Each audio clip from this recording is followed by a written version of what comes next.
First up this month we have 70s Entertainment with Gigant Volume 8. Holy this is just pure action, kaiju. You didn't read Volume 7?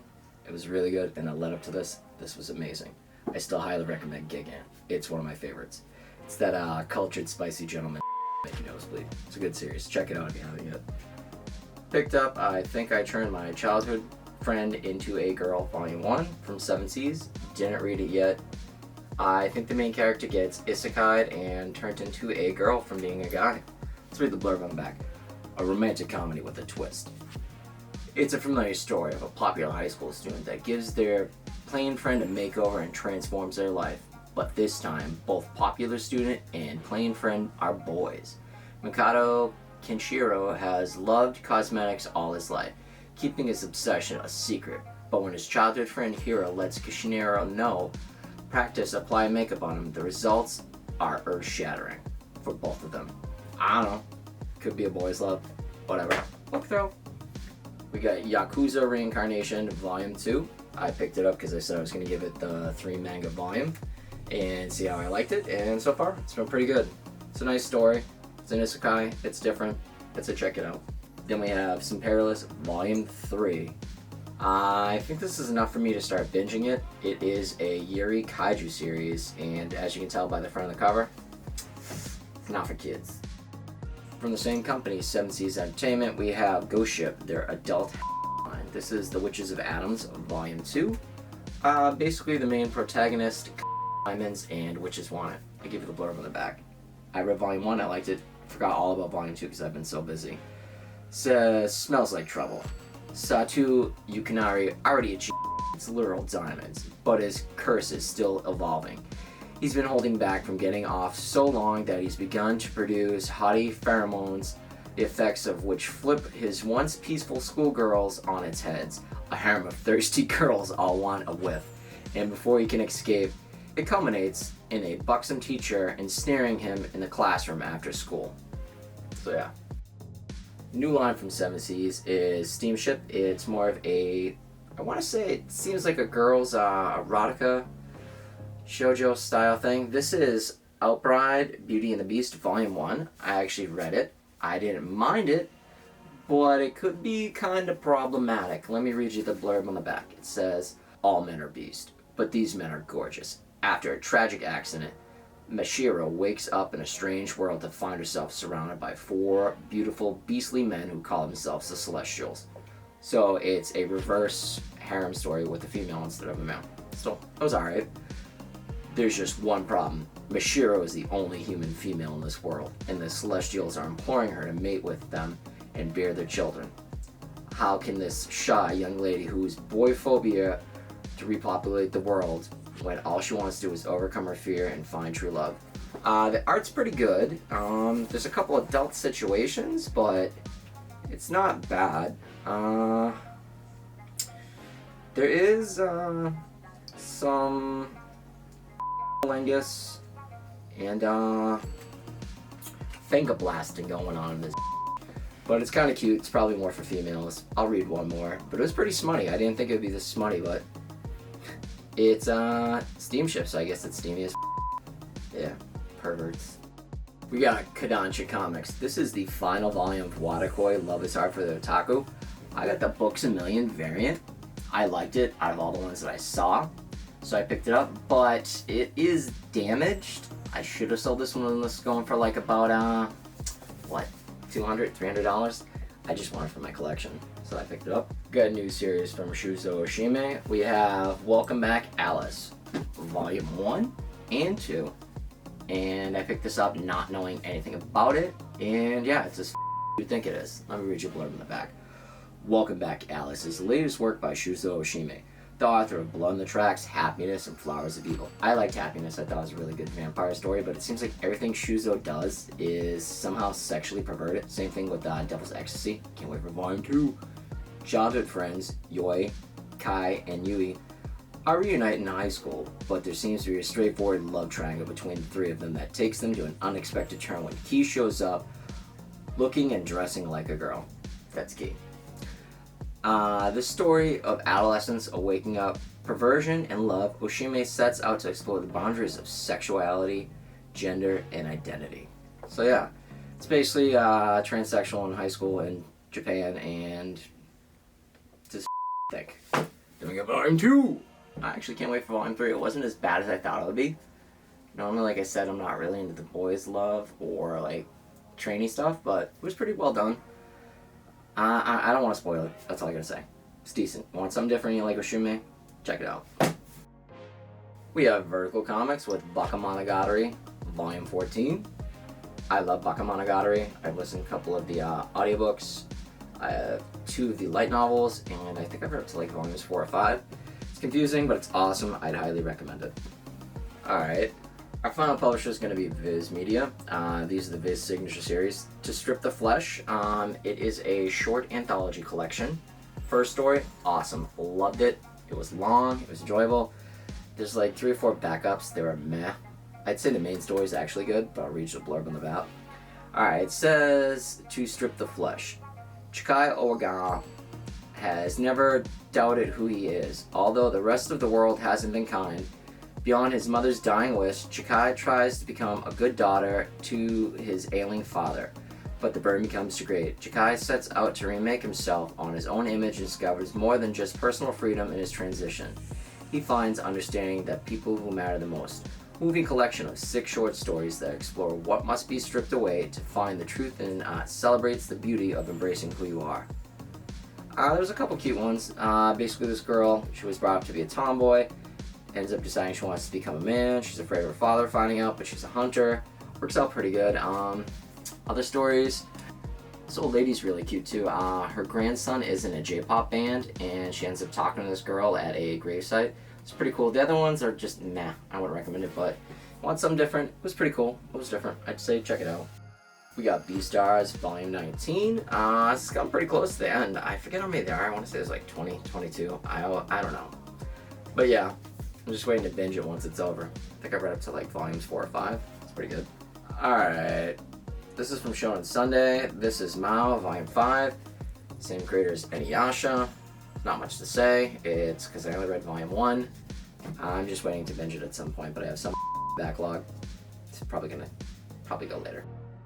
Alright, we have Shoujo Beat. We have Rose and Blood, Volumes 1 through 3.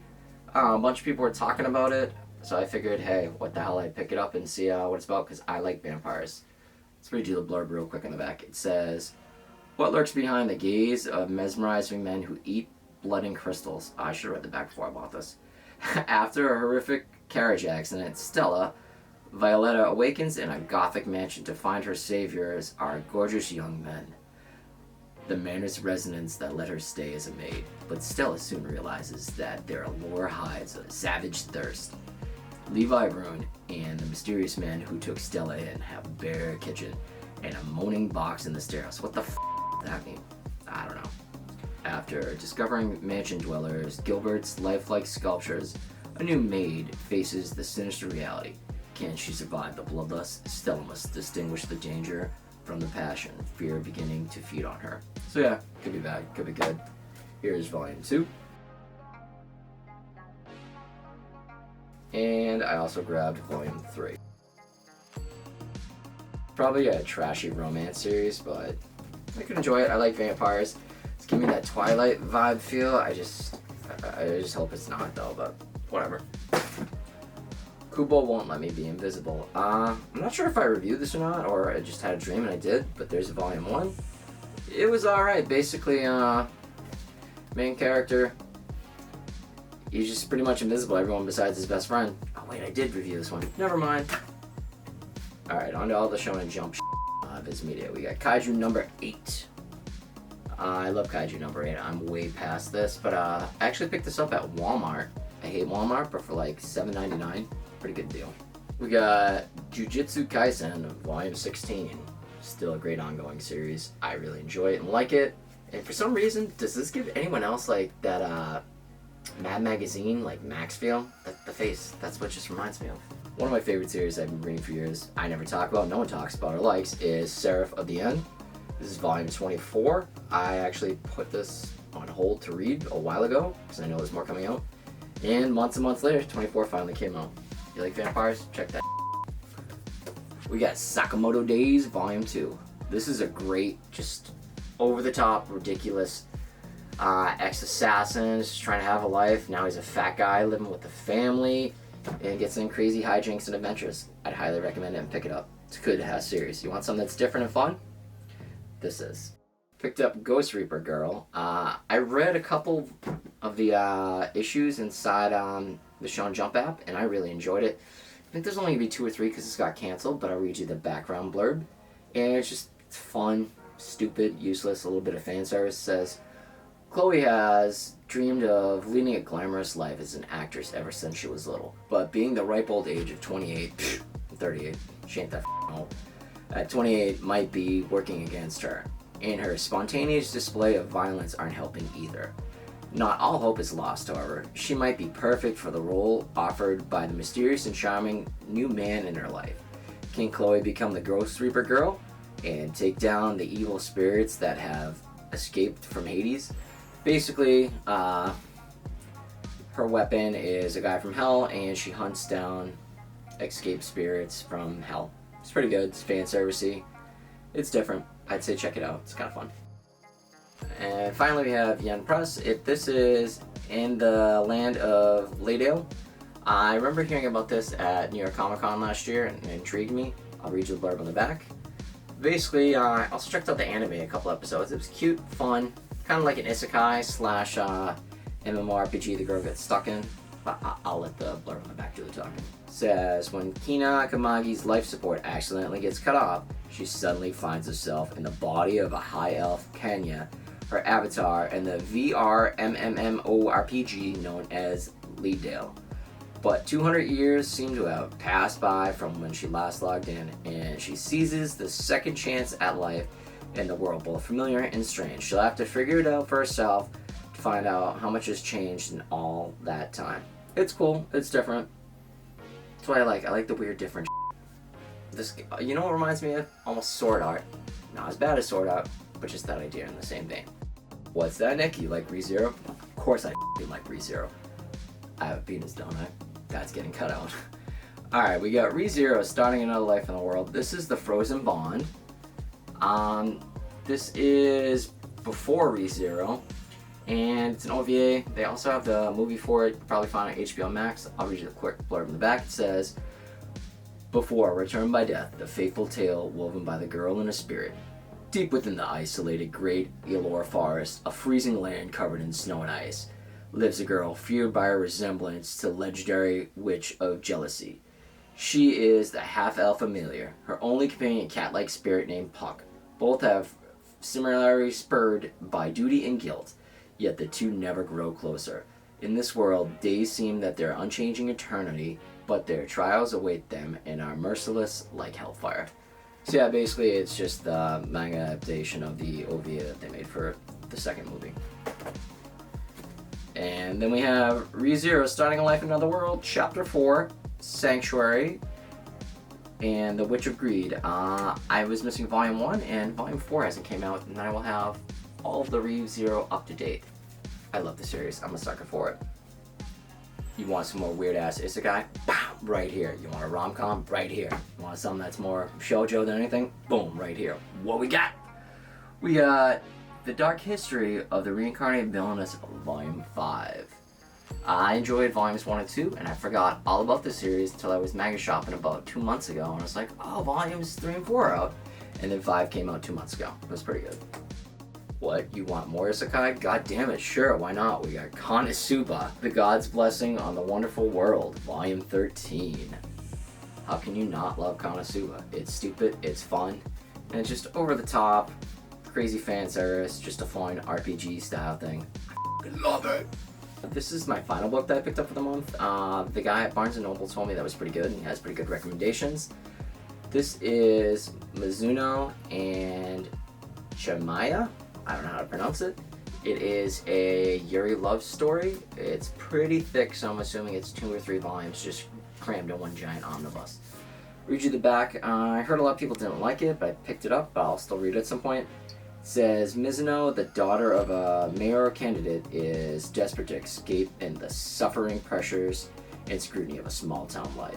Kamea, the heiress of the Kamean Tea Company, is adamantly walking down the path laid out for her, despite being forced to atone for her family's apparent misdeeds. Yet in the bubble of her high school third-floor guidance counselor room, away from rumors, watchful eyes, and their feuding families, there's simply Mizuno and Kamea.